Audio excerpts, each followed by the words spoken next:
ایک نوجوان تھا، بہت متقی پرہیزگار تھا، تو وہ رزق حلال اپنا کھاتا کماتا اور مزدوری کیا کرتا تھا۔ ایک مرتبہ وہ اس چوک پر چلے گیا جہاں مزدور کھڑے ہوتے ہیں۔ وہاں چوک پر گیا تو ایک شخص آیا، اس نے بولا آپ مزدوری کرو گے؟ کہا جی ہاں مزدوری کروں گا، تو اس وجہ سے تو ادھر کھڑا ہوا ہوں۔ کہا میری کچھ شرطیں ہیں۔ کہا کون سی؟ کہا پہلی شرط یہ ہے کہ آپ مجھ سے کچھ نہیں پوچھیں گے، کچھ تعارف نہیں کروائیں گے، آپ یہ نہیں پوچھیں گے کہ آپ کا نام کیا ہے، آپ کون ہو، آپ کہاں سے آئے ہو۔ دوسری بات یہ کہ جب میرے رب کا پیغام آئے گا تو میں سارا کام کاج چھوڑ کر رب کے پیغام پر لبیک کہوں گا۔ کہا ٹھیک ہے۔ کہا تیسرا سوال یہ ہے کہ تو صرف اور صرف 3 دینار دے گا، 3 دینار دے گا اور نہیں۔ کہا ٹھیک ہے۔ اس نے اس کو لے کر گیا کام کروانے کے لیے، تو اس نے دل لگا کر اس نے جوان نے کام کیا۔ جب حی علی الصلاح حی علی الفلاح کی اللہ کے گھر سے آواز آئی تو اس نے وہیں کام چھوڑ کر مسجد کی طرف روانہ ہو گیا۔ روانہ ہونے لگا تو اس مالک کے بیٹے نے کہا کہ یہ مٹی تو ساری اندر کر دے، مٹی رستے میں پڑی ہے۔ کہا تیرے باپ سے بات ہو گئی ہے، تیرے والد صاحب کو بتا دیا تھا کہ جب اللہ کے گھر سے آواز آئے گی تو میں کسی کی نہیں سنوں گا۔ تو کہا چل ٹھیک ہے تو چلے جا نماز پڑھنے۔ نماز پڑھ کر آیا، پھر کام پر لگ گیا، کام بھی کرتا رہا اور ذکر اذکار بھی کر رہا ہے، اللہ کا ذکر یاد کر رہا ہے۔ تو شام ہوئی تو 3 دینار لے کر وہ چلے گیا۔ پھر کچھ عرصے کے بعد اسی ہی آدمی کو ایک مزدور کی ضرورت پڑی۔ گھر کے اندر کام تھا تو اس کی کام کروانا تھا مزدور کی، اس کو ضرورت پڑی تو وہ پھر اسی چوراہے پر اس چوک پر گیا تو اس نے دیکھا کہ وہ نوجوان نہیں نظر آ رہا، تو وہ بڑا فدا تھا اس نوجوان کے اوپر کہ ایک ایماندار بھی ہے، بڑے دل لگا کر کام بھی کرتا ہے اور کوئی بات بھی نہیں کرتا۔ تو اسی کو ڈھونڈتا رہا مگر نہیں ملا۔ ڈھونڈتے ڈھونڈتے پتہ کیا کہ جنگل بیابان کے اندر ایک جھوپڑی کے نیچے جھوپڑی بنا کر ایک نوجوان وہی بیٹھا ہوا ہے۔ تو وہ جیسے اندر گیا جھوپڑی کے اندر دیکھا کہ اس کا چہرہ چمک رہا ہے، وہ درود شریف پڑھ رہا ہے، استغفار کر رہا ہے، بہت بیمار ہے۔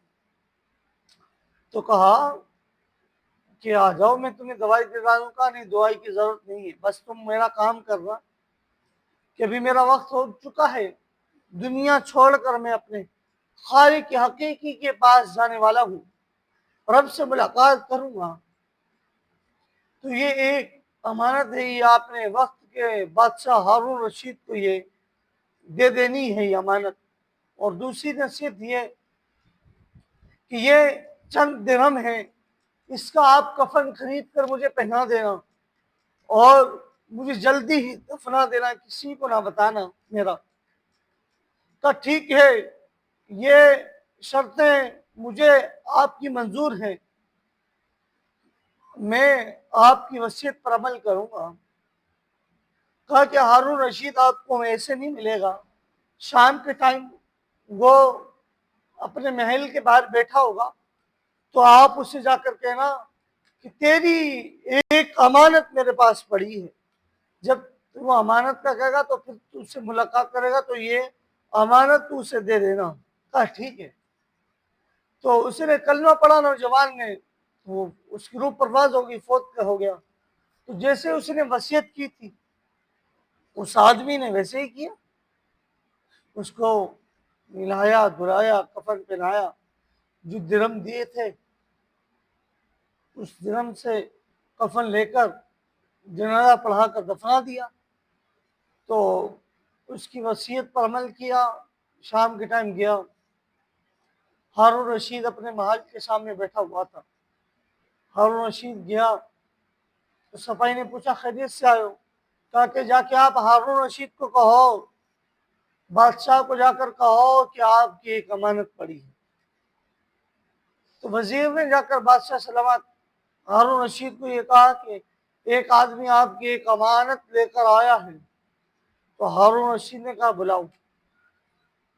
تو وہ ہارون رشید کے پاس گیا، تو جیسے اس نوجوان نے ہارون رشید کو وہ انگوٹھی تحفہ دی، امانت دی، تو ہارون رشید رونے لگا، بہت رویا، اتنا رویا کہ پورا چہرہ بھر گیا اور کپڑے گیلے ہو گئے، اتنا رویا۔ اس نوجوان نے کہا کہ یہ تو بتا کہ یہ جو امانت تھی یہ کس نے کی تھی، یہ تجھے کیسے ملی، تو کیوں رو رہا ہے، اس میں ایسا کیا ہے؟ ہارون رشید نے کہا اس کو چھوڑ دے، یہ بتا کہ تجھے جس نے یہ امانت دی تھی وہ کہاں ہے؟ کہا وہ تو دنیا سے چلے گیا، وہ تو فوت ہو گیا۔ ہارون رشید اور رونے لگا، بہت رویا ہارون رشید۔ جب بہت رونے لگا تو اس نے جو امانت لے کر آیا تھا آدمی، اس نے کہا کہ ہارون رشید آپ بھی کچھ نہیں بتا رہے، اور جس نے یہ امانت بھیجی نوجوان وہ بھی کچھ نہیں بتا رہا، میرا تو سینہ غم کی وجہ سے پھٹ جائے گا، کیا ماجرا ہے بتاؤ تو صحیح۔ تو ہارون رشید نے کہا کہ یہ بتاؤ کہ اس کی قبر کہاں ہے، مجھے قبر پر جا کر لے جاؤ۔ قبر پر گیا ہارون رشید اور زور زور سے رونے لگا۔ ہارون رشید کہنے لگا اے میرے بیٹے، اگر تمہیں جانا تھا، تمہیں دنیا سے جانا تھا، جاتا تھا تو اپنے والد کو تو مل کر جاتا، اپنے والد سے تو ملاقات کر لیتا۔ ہارون رشید بہت رونے لگا۔ تو اس آدمی نے کہا کہ آپ کا یہ بیٹا تھا؟ کہا جی ہاں میرا بیٹا تھا، بڑا نیک متقی پرہیزگار تھا، اللہ کی عبادت کرتا تھا۔ وہ مجھے کہا کرتا تھا کہ بابا یہ دنیا کی عیاشیاں، بے دنیا کی عیاش پرستیاں تو ختم کر دے، اللہ کو راضی کیا کر، مخلوق خدا کی خدمت کیا کر، اللہ کی عبادت کیا کر۔ میں دنیا کے اندر، دنیا کے مال کے اندر اتنا مست تھا کہ میں نے اپنے بیٹے کی بات پر توجہ نہ دی۔ بیٹے نے کہا کہ اچھا باپ، تو اگر توجہ نہیں دے رہا تو میں ہی چلتا ہوں۔ تو وہ مجھ سے جدا ہو گیا، اللہ اللہ کرنے لگا، اللہ کی عبادت کے اندر مست ہو گیا، وہ تو کامیاب ہو گیا۔ ہارون رشید کہتا ہے میرا بیٹا کامیاب ہو گیا۔ یارو اصل کامیابی تو اللہ کی عبادت کے اندر ہے۔ ہم آج اپنے رب کو بھول بیٹھے ہیں، ہم نے دنیا کے اندر آنے کا مقصد ہم بھول بیٹھے ہیں۔ یارو ہم مسلمان ہیں، ہم نے کلمہ پڑھا ہے، ہم یہ کہتے ہیں کہ ہم دیندار ہیں، مگر ہمارا یہ حال ہے کہ ہم اللہ کی عبادت کے لیے ہمارے پاس 5 منٹ نہیں ہوتے، ہم قرآن کی تلاوت کرنے کے لیے ہمارے پاس 10 منٹ نہیں ہوتے۔ تو یارو بتاؤ کہ ہمارا دنیا کے اندر آنے کا مقصد کیا پورا ہو گیا ہے؟ کیا ہم کامیاب ہو جائیں گے؟ دنیا کا مال اکٹھا کر کے ہم کامیاب ہو جائیں گے؟ ہرگز ہم نہیں کامیاب ہوں گے۔ کامیابی اللہ کی عبادت کے اندر ہے۔ دوستو کامیاب ہونا چاہتے ہو تو اصل گھر ہماری قبر ہے، حشر ہے، پل صراط ہے۔ تو آؤ اللہ کی عبادت کرو، اللہ کو راضی کر لو، اپنی سجدوں کو، پیشانیوں کو سجدوں سے آباد و شاد کر لو، مساجدوں کو آباد کر لو۔ او نوجوانوں یہ پیغام سن لو کہ آخر لوٹ کر ہم نے اپنے رب کے پاس جانا ہے۔